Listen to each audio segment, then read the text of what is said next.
Hey guys, what's up? This is the 8th video of the video tutorial series on how to make a beam column plan.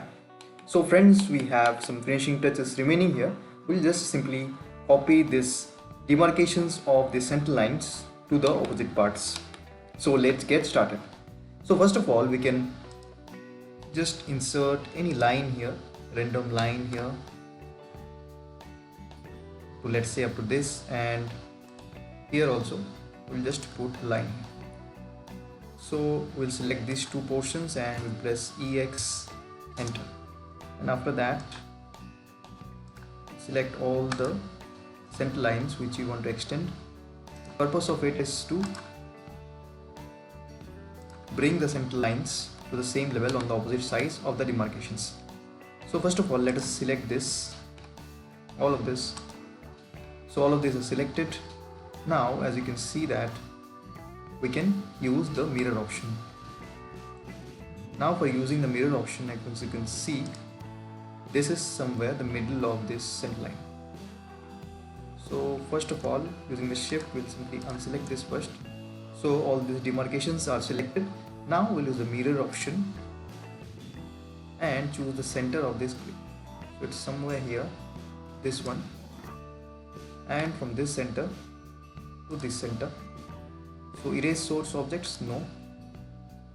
So as you can see, all these demarcations have been mirrored to the other sides. Similarly, we can mirror these notations also to the other side.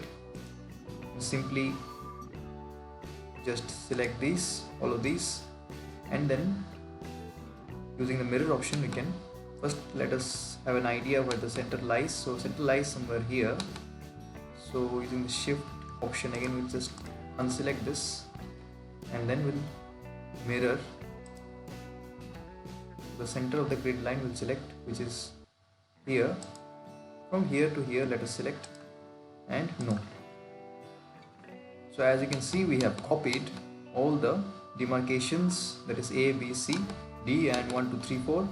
All the denotations of the center line we have copied. So our center line diagram is complete for the plinth level.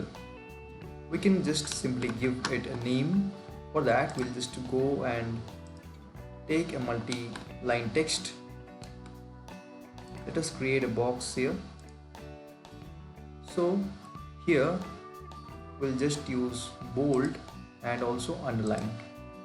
So we'll name it as plinth beam column plan. So it's a beam column plan at the plinth level, which we can also call as plinth beam column plan. So now we are done for the plinth beam column plan. Now we can put this in a title box. So we'll see in the next video how to create a title box, how to print this plinth beam column plan. So see you in the next video. Bye bye.